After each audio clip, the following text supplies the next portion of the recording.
they legislated through the federal government that every solar install had to comply to state and territory building regulations. Well, here in the Northern Territory, that means, especially here in the top end, you have to have a building permit.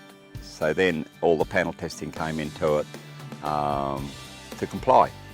So there are systems out there now that do comply, but they don't have a building permit. So if people want to sell the house, unfortunately they're going to have to get a building permit and a certificate of occupancy, get it all signed off.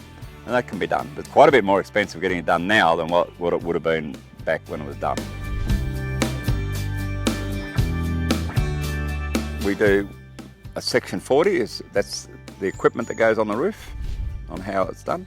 Then there's the building permit, and then once it's then installed, then an inspection happens, tick the boxes, then the certificate of occupancy is then submitted. So they're the processes that happen. When you're looking at the section 40, this is the part where everything all fits into your wind loading. They're a good quality system, good quality panel. You're not going to have a problem